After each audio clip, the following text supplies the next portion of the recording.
दोस्तों, अगर आपको भी सेविंग अकाउंट में इंटरेस्ट इनकम हो रही है या फिर बैंक एफडी में इंटरेस्ट इनकम हो रही है, तो ये इनकम आपके लिए टैक्सेबल होती है। इस पे आपको टैक्स देना पड़ता था अपने स्लैब रेट के अकॉर्डिंग। पूरे अमाउंट पे टैक्स नहीं देना होता था। सरकार उसमें आपको कुछ छूट देती थी जो कि डिडक्शन मिलती थी आपको सेक्शन 80 टीटी ए के तहत और 80 टीटी बी के तहत। ये सीनियर सिटीजन के लिए सेक्शन होता था, ये जनरल सिटीजन के लिए होता था। इसमें क्या होता था कि आपको कुछ छूट दी जाती थी जो आप इनकम कर रहे हैं ना इंटरेस्ट से, पूरे इंटरेस्ट पे टैक्स ना लेकर सरकार आपको कुछ बचत दे देती थी कि अब बाकी अमाउंट पे आपको टैक्स देना है, पूरे पे नहीं देना है। लेकिन आने वाली 1 अप्रैल से 1 अप्रैल 2026 से ये दोनों सेक्शन पूरी तरह से खत्म हो रहे हैं। इनकम टैक्स एक्ट ही पूरा खत्म हो रहा है। अब नया इनकम टैक्स लागू हो जाएगा 1 अप्रैल से, जो कि इनकम टैक्स एक्ट 2025 रहने वाला है। अब उसके तहत आपको जो टैक्स नए रूल हैं, क्या है नए रूल, कौन सा है सेक्शन, कितनी छूट मिलेगी, क्या पूरी इंटरेस्ट इनकम पे आपको टैक्स देना पड़ेगा, क्या टैक्स जो है वो 100% लगेगा। कुछ केसेस ऐसे भी हैं जहां पे आपको 100% इनकम पे टैक्स लग जाएगा। यानी कि आपका सेविंग अकाउंट का इंटरेस्ट है ना 20,000 रुपए, तो 20,000 का 20,000 पूरा टैक्सेबल हो जाएगा और आपको पूरा टैक्स देना पड़ेगा। अगर आपका सेविंग अकाउंट का इंटरेस्ट 50,000 भी है ना, तो कुछ केसेस में 50,000 का 50,000 पूरा भी टैक्सेबल होएगा। कैलकुलेटर के साथ में, एग्जाम्पल के साथ समझाऊंगा, कैलकुलेटर में बताऊंगा। वो कैलकुलेटर भी आपको चाहिए तो वो भी मिल जाएगा, वीडियो के डिस्क्रिप्शन में लिंक है, उस पे जाके आप चेक कर सकते हो कैसे टैक्स कैलकुलेट होएगा। 50,000 अगर सेविंग अकाउंट का इंटरेस्ट है, 60,000 इंटरेस्ट है, पूरा का पूरा टैक्सेबल हो सकता है आपका। कैसे, आइए समझते हैं। देखिए, सबसे पहले बात कर लेते हैं ओल्ड इनकम टैक्स एक्ट के अकॉर्डिंग क्या बात थी। सेक्शन 80 टीटी ए बोलता था जिसकी उम्र 60 साल से कम है उनको 10,000 रुपए की छूट मिलती थी सेविंग अकाउंट के इंटरेस्ट में से। यानी कि अगर आपका सेविंग अकाउंट का इंटरेस्ट आ रहा है 50,000 रुपए, तो उसमें से आपको 10,000 रुपए की छूट मिलकर 40,000 रुपए पे ही आपको स्लैब के हिसाब से टैक्स देना पड़ता था। 10,000 की छूट मिल जाती थी। लेकिन ये केवल ओल्ड टैक्स रिजीम में ही एप्लीकेबल होता था। दो रिजीम है, ओल्ड टैक्स रिजीम और न्यू टैक्स रिजीम। तो अगर आप ओल्ड टैक्स रिजीम ऑप्ट करते हैं तो आपको इसका बेनिफिट मिलता था 10,000 रुपए सेविंग अकाउंट सिर्फ। एफडी का इंटरेस्ट नहीं है यहाँ पे, ध्यान दीजिएगा। सिर्फ और सिर्फ सेविंग अकाउंट का जो इंटरेस्ट है वो ही कंसिडर किया जाएगा। यहाँ पर आपको 10,000 रुपए की छूट मिल जाएगी। अगर आपका सेविंग अकाउंट का इंटरेस्ट है 2,000 रुपए, तो आपको 2,000 की ही डिडक्शन मिलेगी। ऐसा नहीं है कि आपको 10,000 की डिडक्शन मिल जाएगी। जितना इंटरेस्ट है मैक्सिमम 10,000 रुपए तक आपको मिलेगी। 50,000 इंटरेस्ट है तो आपको 10,000 माइनस करके 40,000 पे ही आपको स्लैब के हिसाब से टैक्स देना पड़ता था। सीनियर सिटीजन का सेक्शन था 80 टीटी बी, जिसकी उम्र 60 साल से ज़्यादा है उनके लिए ये सेक्शन था। उनको 10,000 की लिमिट नहीं मिलती, उनको मिलती है 50,000 की लिमिट।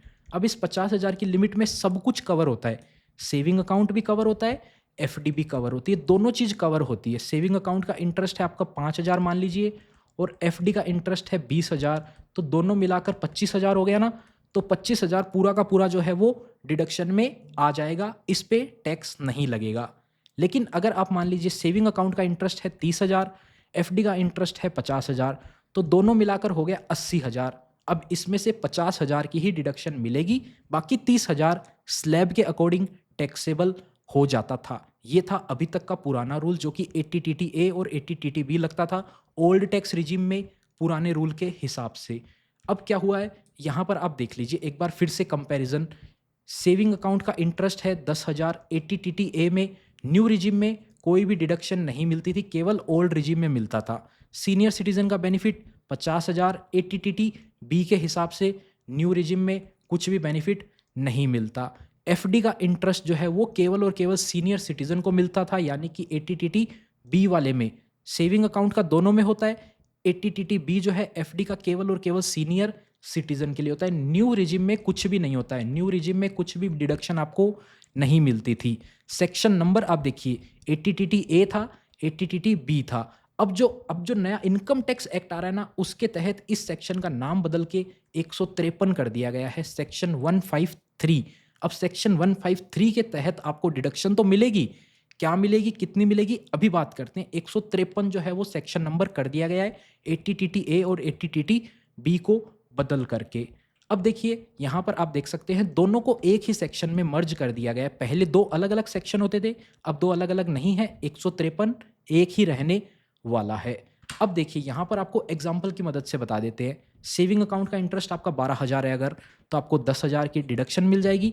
2000 आपका टैक्सेबल होगा, आपको स्लैब के हिसाब से इस पे टैक्स देना पड़ता था। ओल्ड टैक्स रिजिम में ये रहने वाला है, केवल न्यू टैक्स रिजिम में नहीं है। ओल्ड टैक्स रिजिम में आपको ये लगेगा 2000 पे टैक्स। न्यू टैक्स रिजिम में आपको पूरा का पूरा 12,000 के ऊपर ही टैक्स देना पड़ेगा। यहाँ पर कोई भी बदलाव नहीं हुआ है। वहीं अब बात करते हैं, अगर आप एक सीनियर सिटीजन हैं तो सीनियर सिटीजन के केस में सेविंग अकाउंट और एफडी दोनों मिलाकर अगर आपकी इनकम 60,000 है तो 50,000 की डिडक्शन मिल जाएगी, 10,000 टैक्सेबल हो जाएगा। 10,000 पे आपको स्लैब के हिसाब से टैक्स देना पड़ेगा। अगर आप 15% स्लैब में आते हैं तो 15% टैक्स लगेगा। अगर आप 20% स्लैब में आते हैं तो 20% का स्लैब लगेगा। वो जिस भी स्लैब में आते हैं, यानी कि आपकी टोटल इनकम देखी जाएगी। एग्जाम्पल बताऊंगा कैलकुलेटर के साथ में, कैलकुलेटर भी आपको मिल जाएगा, लिंक डिस्क्रिप्शन में। वेट करिए, पूरा वीडियो देखिएगा। न्यू टैक्स रिजिम में कोई डिडक्शन नहीं, 60,000 टैक्सेबल है तो पूरा का पूरा 60,000 ही टैक्सेबल हो जाएगा। 60,000 इनकम है तो 60,000 पे ही टैक्स लगेगा। कितना परसेंट लगेगा? जो आप स्लैब में आते हैं उस हिसाब से लगेगा। अब आपको टीडीएस के बारे में बता देता हूं जल्दी से। वैसे तो हमने टीडीएस के ऊपर अलग से वीडियो बना रखा है, लेकिन काफ़ी लोगों को कन्फ्यूजन होता है कि सेविंग अकाउंट पे टीडीएस लगता है या नहीं लगता। नहीं, सेविंग अकाउंट पे कोई भी टीडीएस नहीं लगता है। एफडी इंटरेस्ट पे टीडीएस लगता है। अब टीडीएस आपका जो है वो 50,000 से ज़्यादा अगर एक बैंक से हो रही है आपकी इनकम एफडी इंटरेस्ट की, तो बैंक उस पर 10% का टीडीएस काटेगा। अगर बैंक की सीनियर सिटीजन है आप, तो 1 लाख रुपए से आपकी एफडी इंटरेस्ट इनकम ज़्यादा हो रही है एक बैंक की। अलग अलग बैंकों को दूसरों बैंक का एक्सेस नहीं होता है, उनको रिकॉर्ड नहीं पता कि आपका दूसरे बैंक में एफडी है या नहीं है, कितना इंटरेस्ट हो रहा है।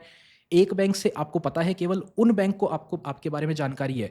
वहाँ पर आपका इनकम अगर 50,000 से ज़्यादा हो गया तो वो टीडीएस काटेंगे। अगर आप एक सीनियर सिटीजन है वो आपका टीडीएस काटेंगे 1 लाख से ऊपर होने पे। काफ़ी लोगों को कन्फ्यूजन होता है, टीडीएस कट गया मतलब टैक्स पूरा हो गया। नहीं, टीडीएस कट गया तो टैक्स पूरा नहीं हुआ। टीडीएस वो 10% का रूल है। टैक्स आपको अपनी रिटर्न फाइल करते टाइम खुद से डिक्लेयर करना होता है कितना आपका टैक्स बना। सेविंग अकाउंट का इंटरेस्ट टैक्स फ्री है। काफ़ी लोगों को कन्फ्यूजन होता है। नहीं, सेविंग अकाउंट का जो इंटरेस्ट है उस पर भी आपको स्लैब के अकॉर्डिंग टैक्स देना पड़ता है। भले ही आपको 2 रुपये सेविंग अकाउंट से इनकम हो रहा है या 2,000 रुपये, उस पर आपको टैक्स देना पड़ता है न्यू टैक्स रिजिम में। ओल्ड में आपको बता दिया 10,000 तक छूट मिलती है। न्यू टैक्स रिजिम में डिडक्शन मिलेगी नहीं मिलेगी। आइए अब आपको कैलकुलेटर की मदद से समझाते हैं। ये देख सकते हैं आपके सामने इनकम टैक्स कैलकुलेटर है। जो टैक्स रिबेट मिलती है ना सेक्शन 87A के अंदर, वो अब 155 कर दिया गया, उस सेक्शन का नाम बदल के केवल। यहाँ पर आप देखिए न्यू टैक्स रिजिम का कैलकुलेटर है ये। ओल्ड टैक्स रिजिम का तो मैंने आपको बता दिया कि रिबेट मिलेगी वगैरह वगैरह। न्यू टैक्स रिजिम में अब बात करते हैं, अगर आपकी सैलरी इनकम है, सैलरी में आपको मिलती है स्टैंडर्ड डिडक्शन 75,000 रुपये की, तो 75,000 रुपये को अपन ने ऑलरेडी कंसिडर कर लिया। यहाँ पर आप मान लीजिए आपकी जो सैलरी है आफ्टर कंसिडरिंग 75,000 रुपये, 12,75,000 की आपकी सैलरी है, उसमें से 75,000 माइनस करने के बाद में आपकी सैलरी बचती है 12 लाख रुपये। तो इस पर आपका टैक्स कितना बनेगा? 0, क्योंकि इनकम टैक्स अब जो है वो 12 लाख रुपए तक टैक्स फ्री है। 75,000 अपन ने ऑलरेडी हटा दिया। अब इसके साथ में अपन मानते आपकी 10,000 रुपए की सेविंग अकाउंट की इंटरेस्ट इनकम है या फिर एफडी की, दोनों मिलाकर अपन मानते 10,000 रुपए आपकी और एक्स्ट्रा इनकम है। तो अब उस 10,000 पे कितना टैक्स लगेगा? आइए चेक करते हैं। अगर आपकी इनकम 10,000 रुपए से अपन मात्र बढ़ाएंगे, 12,10,000 रुपए अपन कर देंगे, तो यहाँ पर आपका जो टैक्स बनेगा वो देखिए 15% स्लैब में आएगा, तो उस पर आपको 10,000 रुपये का टैक्स देना पड़ेगा।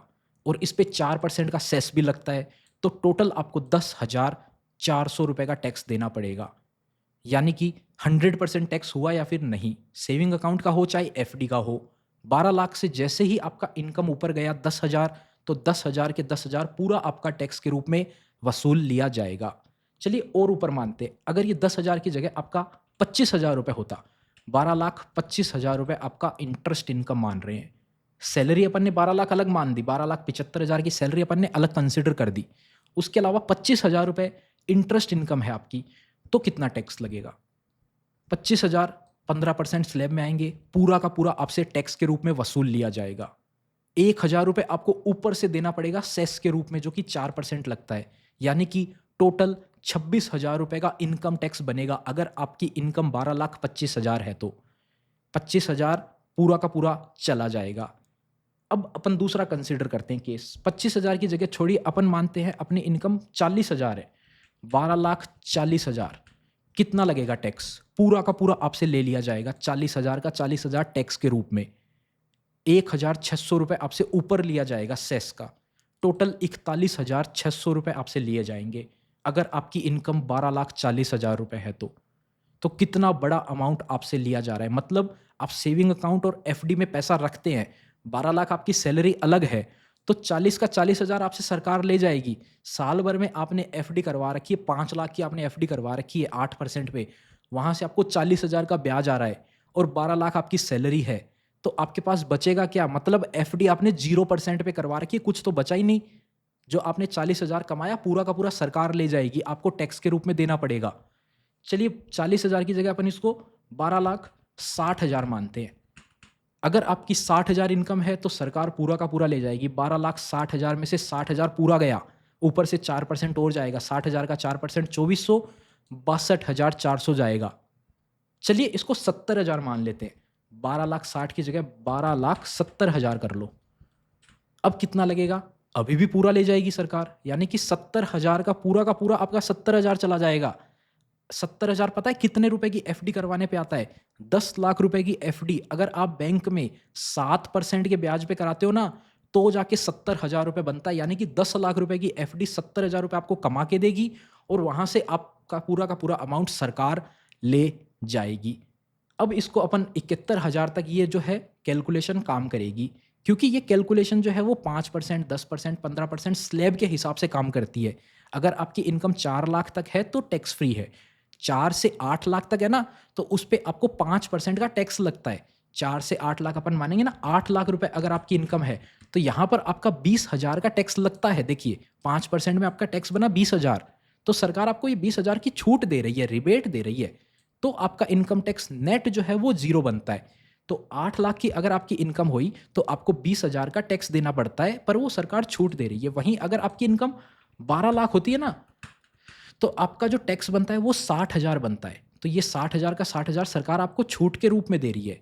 तो 12 लाख पर ये जो 60,000 आपका बना ना, ये 0 हुआ है। अब अगले केस में अपन 12,75,000 कंसिडर करेंगे ना, तो यहां पर देखिए आपका टोटल टैक्स कितना बनेगा, ये बनेगा। यहां पर आपका बनेगा 71,250 रुपए टैक्स। 12,75 पे बनेगा आपका 71,250, यानी यहां पर आपको कुछ रुपए बच जाएंगे। लेकिन सेस को कंसिडर करेंगे तो लगभग आपके पास 900 रुपए बच रहे हैं। 12,75 में से 74,100 चले जाएंगे आपके टैक्स के रूप में। 12,75,000 अगर आप कमाएंगे, स्टैंडर्ड डिडक्शन के बाद में बता रहा हूं मैं, तो आपके पास जो है वो 12 लाख रुपए ही बचेंगे। 75,000 जो पूरे सरकार ले जाएगी, यानी कि 100% आपका टैक्स लग रहा है 75,000 रुपए तक की अगर आप इंटरेस्ट इनकम करते हैं तो। अब ऊपर जैसे जैसे आप बढ़ेंगे तो वो आपका रिबेट कम होता जाएगा, फिर आपको इतना मेजर डिफरेंस समझ में नहीं आएगा। अगर आप 15 लाख रुपए कमाते हैं ना, तो देखिए यहाँ पर आपका 15 लाख रुपए में से 1 लाख रुपए टैक्स बनेगा, बाकी जो है वो 14 लाख आपके बच जाएंगे आपके पास में। तो यानी कि 12 लाख रुपए से लेकर 12,75,000 के बीच में जो आपका टैक्स बनने वाला है ना, वो आपका लगभग 100% ही बनने वाला है। तो ऐसी गलती नहीं करना। अगर आपका सैलरी पैकेज जो है वो 12 लाख के आसपास है, तो बैंक में फिक्स डिपॉजिट करके पैसा जमा करवा के इंटरेस्ट इनकम मत कमाओ। सारा का सारा पैसा टैक्स के रूप में आपको सरकार को देना पड़ जाएगा। आप उस पैसे को ऐसी जगह लगा सकते हो, जैसे कि मैं रिकमेंड नहीं कर रहा हूं, बाकी आप डिसाइड कर सकते हो। शेयर मार्केट में, म्यूचुअल फंड में लगा सकते हो, जहां से आपको जब तक आप उसको बेच के प्रॉफिट रियलाइज नहीं करोगे ना, तो उस पर टैक्स नहीं लगेगा। बाकी आपके ऊपर है, आप फिक्स डिपॉजिट में करवाना चाहते हैं आप करवा सकते हैं, लेकिन कुछ भी पैसा आपके पास बचेगा नहीं। हाँ, अगर आपकी इनकम 15 लाख रुपए से ऊपर जा रही है तो आप कर सकते हो। तो उस केस में क्या है कि आप 8% पे एफडी करवाओगे ना, तो आपको 8% में से 15% चला जाएगा। 8 का 15% जाएगा, मतलब 7% के आसपास नेट आपके पास फिर भी बचेगा। लेकिन 12 लाख से 13 लाख के बीच में आ रही है आपकी सैलरी, तो उस कंडीशन में ऐसी गड़बड़ ना करें। और अगर आपकी सैलरी 11 लाख रुपए से भी कम है, उस कंडीशन में आप एफडी, सेविंग अकाउंट सब करवा सकते हैं, क्योंकि 12 लाख तक तो टैक्स फ्री रहने वाली है। उम्मीद करते हैं आपको वीडियो पसंद आई होगी। अगर वीडियो पसंद आई तो वीडियो को लाइक करें। चैनल पर नए हैं, इसी टाइप का और कंटेंट देखना चाहते हैं, इनकम टैक्स एक्ट पूरा चेंज हो रहा है 1 अप्रैल से, तो जितने भी चेंजेस हैं उनके ऊपर हम वीडियोस बना रहे हैं। अगर आपको वीडियो पसंद आती है तो लाइक करें, चैनल को सब्सक्राइब जरूर से कर दीजिए। मिलते हैं आपसे फिर किसी नए और इंटरेस्टिंग वीडियो में।